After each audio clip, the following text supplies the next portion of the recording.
Hi, this is Bill Frisell, and you're watching Time to Connect.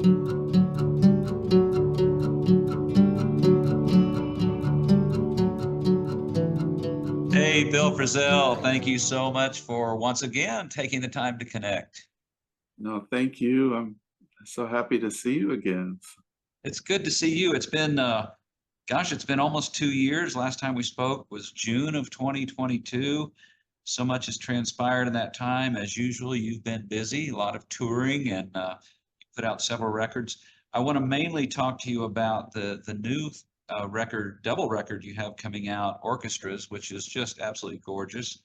But let's get caught up a little bit. First of all, I want to wish you a happy birthday. I know you have a birthday coming up. Oh, thank you. Yeah, they keep happening. I don't know what that's all about. Isn't that funny? They keep happening. Yeah. Well, congratulations for making another year. So let's see. Let's start with talking about a couple of these records and then work our way up to orchestras, if that's okay. Um, let's start with four. You recorded or you released that record with Jonathan, Gregg, and Gerald late in 2022. So it's been about a year and a half, and such a wonderful record. I've told you before, I put that in my turntable, and it just seemed stuck there. It wouldn't come off. I kept Uh, playing it thank- over and over. It's such a beautiful record, uh, and and you've got some dates possibly coming up with those three guys. yeah, yeah. The album was actually the very first. I'd had this dream of putting this combination of people together. I mean, I'd played with all of them before in a number of different combinations, but never that particular group. And I don't know when that was. It started forming in my mind. I think, man, I got to get these. Just somehow I had it in my mind, and I was actually. I've been so lucky with this new situation with Blue Note. I was with Don was at.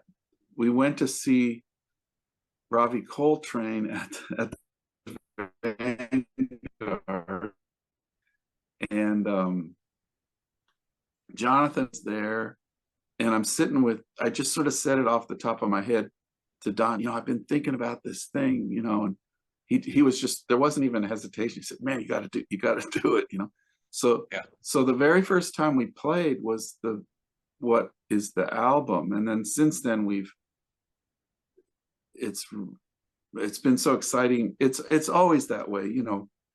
Uh, there's the rush of this first getting together, and then you start playing, and then all kinds of stuff starts happening. So we toured Europe, and we played a week at the Village Vanguard, and we'll be back at the Village Vanguard this coming August, and touring around, playing more and more. So I've been really lucky.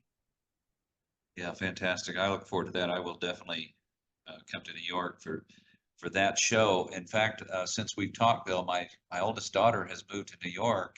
She's living Oh, up in cool. Washington Heights. She got an agent, and she's a singer and an actress, and Uh-huh. she's got Broadway on her mind. So Oh, wow, that's so great. we'll So see you'll how be that around goes. here more often, maybe. That's right. Yeah, yeah, for sure. And then you also released, Julian Lage released two records, View with a Room and The Layers, that both of which you played on. Was that the same session or were those two different sessions? Yeah, it was all at the same time, and I guess we got more than he was expecting or something. I'm not sure how he had it all planned out, how he was gonna release it, but it ended up as two separate things. Is it, I'm sure it's not unusual that to play with two guitar players, Well, but no, that's like, the Beatles. well, there you go, or the Allman Brothers or any kind of, yeah, Yeah, but normally you're the only guitar player in the ensembles that you play in. Is that yeah. correct? Well, not, I mean, there's in my own groups I've had, with Greg Lease. I mean, that's pedal It's true. steel, but also a lot of times he would play guitar. Or no, it's such a natural it's like, I mean, I guess a lot of my own groups, I'm selfish. I want to be the, the guy that, but no, when I think back from the first, when I first started playing, that was, my friend got a guitar and I got a guitar, and then it's always like two guitars or three guitars. Yeah. And it's the way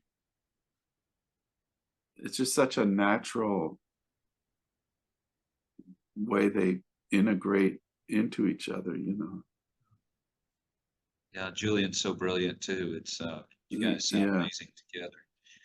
And then you also released with Ambrose and Herlin the Owl Song project, and I've told you that I Uh-huh. got to see the Houston show, and it's just so beautiful what Ambrose put Yeah. together there. Tell me again, how did that happen? How did you and Ambrose start playing together? Well, yeah, I had been a fan of his for a while. It was actually I first heard him on a Gerald Clayton. I remember where I was in Paris doing a radio. It was sort of like a kind of like a blindfold test or something. They were playing me things and getting my reaction, and I just remember so clear. They played this Gerald Clayton album that I wasn't familiar with, and then this sound happened, and I was like, "What is this sound?" It was like I didn't even really hear it as being a trumpet. It was like I was hearing something that I hadn't heard before, and Wow. that's where I first, or that's where I really became aware of him. I think I'd actually heard him with Steve Coleman some years before that, but that's where I was like, man, who is this guy?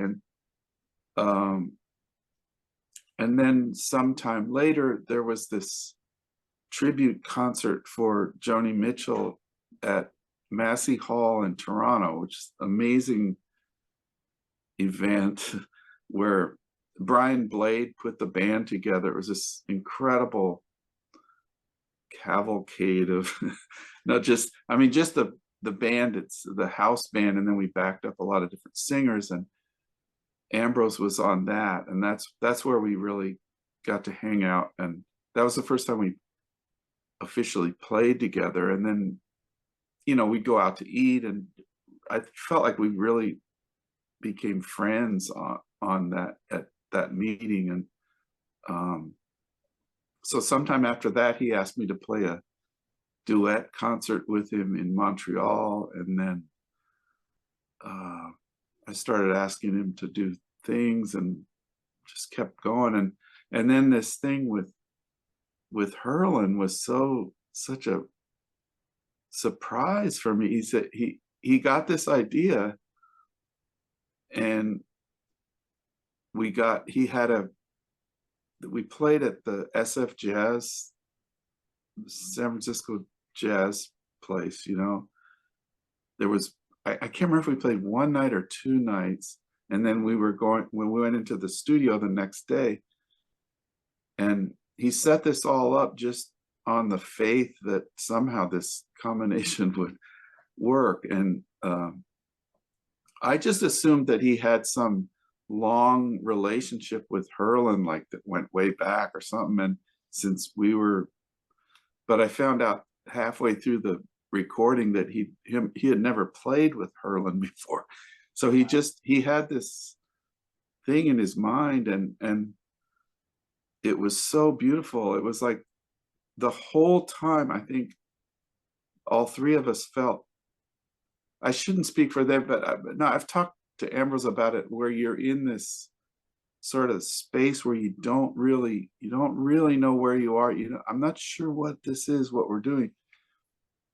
Like, he really took this risk to bring us all to this place that where we didn't really know what it was. And we're just a lot of trust with each other. And I'm so happy with that album, and I mean, just to play with those guys. And Ambrose, we're getting to play more and more. He's like a real inspiration for me.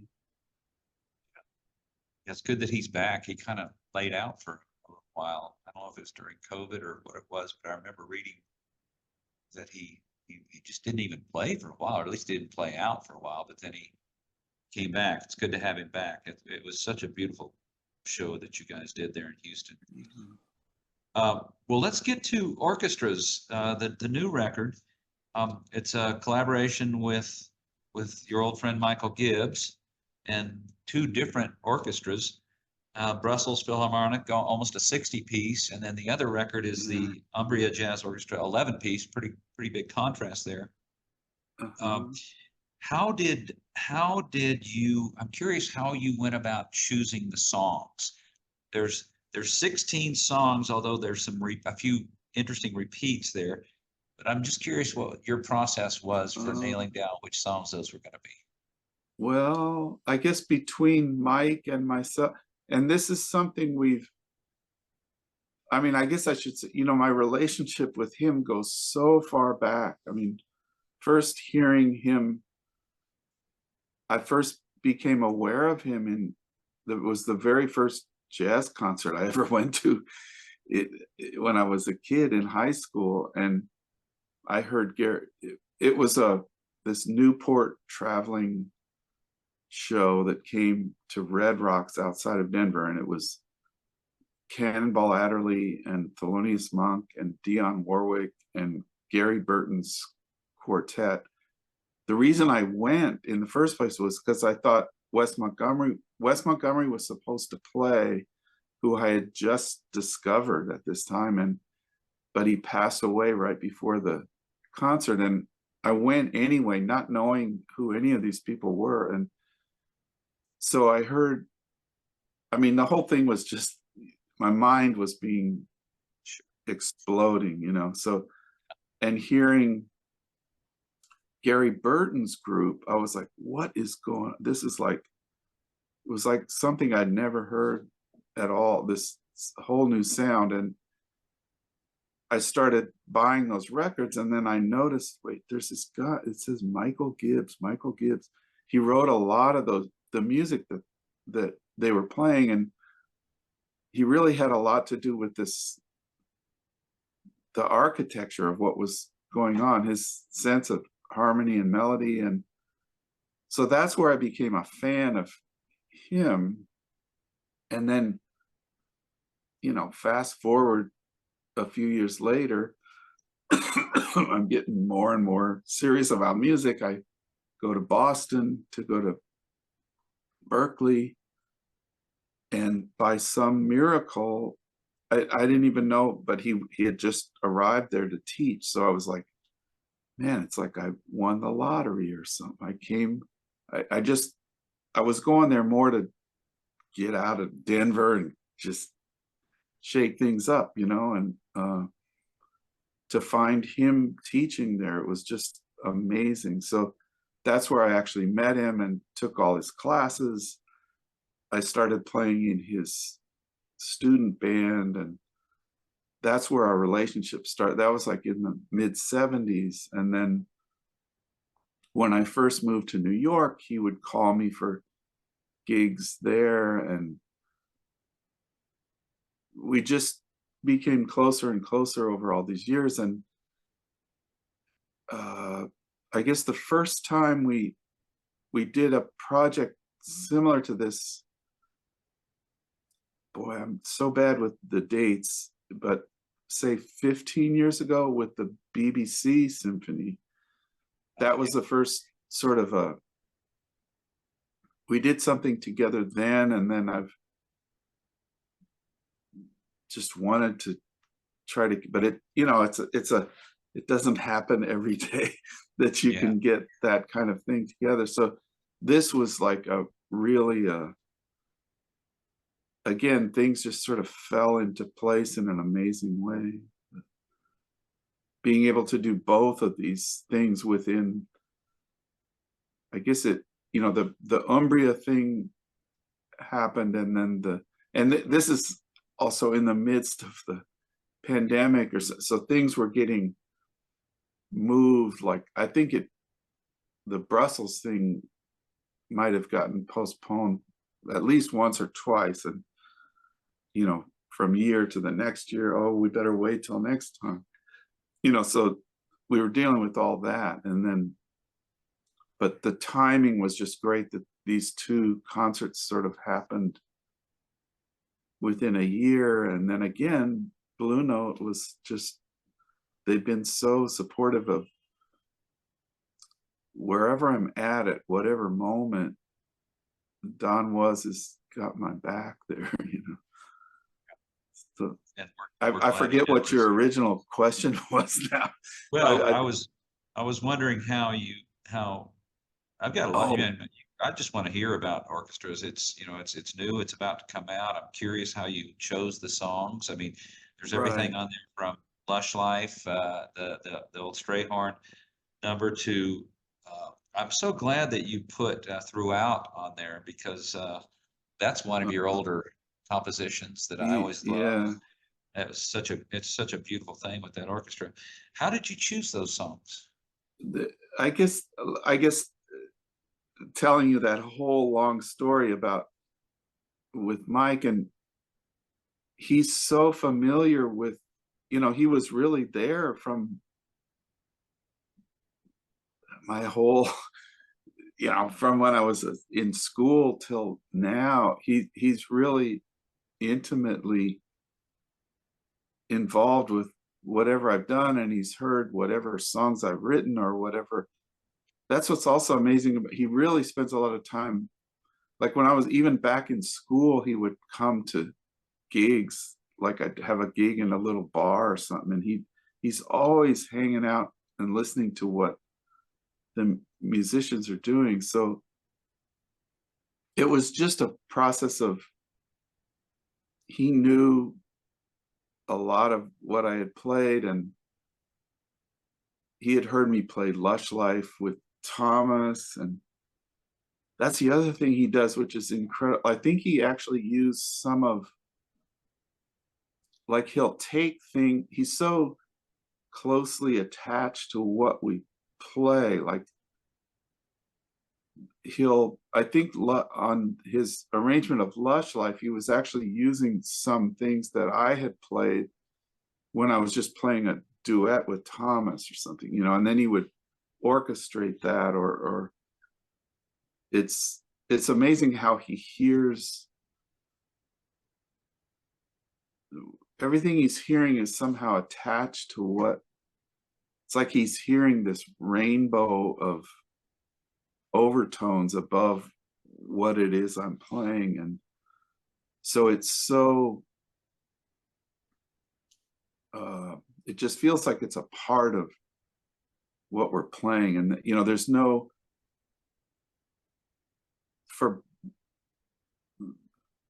you playing with an orchestra, it's not like we're having to lay down parts, or it's like this, it's just a world that we're welcomed into, and we're free to pretty much play whatever we want.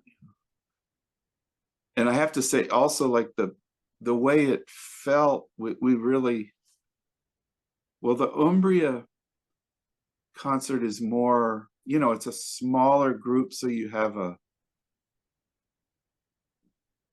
a little bit easier, you're closer together, there's less people, it's still a large, there's a lot of colors going on there, but there's no real conductor, there's some cues or something, but it's a lot easier to just feel the pulse together and all that. And but where with the Brussels thing, it's a huge symphony orchestra, and there I feel again we were so lucky to the conductor, Alexander Henson, was, I don't know what that, we just lucked out. Like he had the feel, like I could tell he was breathing with us. And that it's hard to describe what that's, when you're just on, when you're on the same wavelength rhythmically, and like where phrases end and where phrases begin, and how we so it was really great having him there. So it's Yeah, like well, he was part of the band. it's a beautiful record. I'm guessing as long as these things take to be released, you probably have other things that you've recorded that will be released in the next year or two. Is that true? Um, I don't know if you can well, talk. I'm not sure what'll be like. You mentioned you came to that concert with Ambrose, and I also played with a new old. It's like sticking to this group I put together called Five Right. Yeah. with Yeah. it's like I play often with Tony Shear and Kenny Wollesen as a trio, and I play often with Rudy Royston and Thomas Morgan as a trio, and I've played with Thomas and Kenny as a trio, and I've played with Rudy and Kenny as Rudy Yeah. and Tony as a And trio, and Thomas. I've played duo with all them. But I thought, okay, I wonder what'll happen if I stick them all together. And so we've been doing that. Like we did a week at the Vanguard, and Played at the I Blue think, Note as well. I was there at the oh, Blue Note. you were at that one. That was the very first. It And there was was. another one of these Yeah. pandemic things where I had tried to do it so many times.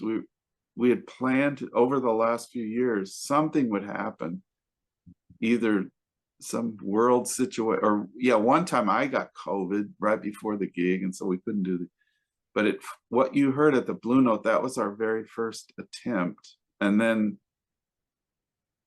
we ended up playing a week at the Vanguard last year, and Yeah. now it's really underway. And there's some recordings from all this that we've been doing that could be the next album. Oh, It's a wonderful. little soon to Wonderful. say. By the way, the Blue Note show was where I first met Claudia, and I had Oh such a yeah. wonderful conversation with her. Oh yeah. I was so happy that you did. That was so great that you did that, because I'm not good with, like, when we're on stage, I should be more. I don't, I introduce the guys in the band, and then we play and everybody claps and then we go away. I'm not very good at acknowledging her, and she's been with me for more than 30 years, and she really is in the band. Like, whenever you hear me play, Yeah. she's out there, and she's a part of the whole chemistry that's happening so strong, and whatever situation I'm in, when she's there, it's like, again, it's this trust thing, we're all taking chances and rescuing each other, and she's right in there with that. Yeah. And anyone watching this, you should watch the interview I did with Claudia. She was charming, and it was a wonderful conversation. And Yeah, thank you so much for thinking to do that. She oh, doesn't it was get mine. credit really the way she should. Right, right. Yeah, it was my pleasure. Bill, I can't believe I've already taken a little more time of yours than I promised, so we ought to wrap up. But anything else you want to say about orchestras? Or I know you have a tour coming up, several things coming up as always. I will put show notes, links so Yeah, people can follow you. Is there anything else you want to say yeah. before we sign Well, I off? mean, there's always, if you keep an eye out, I'm playing around a lot. I've really been so lucky, to keep on traveling around and playing all the time. Trying to think what there's, in the summer, I'll be a bunch of different things. I'm touring with actually have a couple gigs with Ambrose again, and I have some touring with the trio, and then I'm playing at the Molde Jazz Festival in Norway, and there we're gonna do with the Trondheim Symphony. We're gonna do a concert with that large symphony. I'm gonna play with four, and I'm going to play with 5, and I'm going to play with the trio with Emmanuel Wilkins, Ah, and I'm also going to are play. you saying Emmanuel's going to join the trio, or you're going to play a trio Yeah, with? Okay, so yeah, it'll be yeah. 4 of you. He'll be like a guest with the trio. Beautiful. That's another thing. I've been gotten to play with him a few times, and Uh-huh. another one of those just super inspiring people Yeah. from here. And then also what else? I'm going to play with Arnold Anderson, who plays on my very first album. We're going to do a duet concert. I'm going to do a duet with guard drummer, and also I'm sorry, I'm trying to remember all this. It's like I'm there for a whole week and doing all these different things. And then also with the Trondheim, is it Trondheim Jazz Orchestra? I think that's what it's called. But that'll be something also new. Like I'm going to be sending them some music and really collaborating with those guys. Fantastic. Well, as always, Bill, it's an honor to speak with you, and I wish you all the best. I'll see you out there on the road. I'm definitely going to come up in August, come to New York for the 4 show, because I'm still spinning that record and loving it, and just Thank love you. everything you do. Thank you for being you, and thank you for taking this time to connect, Bill. No, thank you for just thanks for listening, it's amazing. All right, you take care. Okay, bye. Thank you. Bye-bye.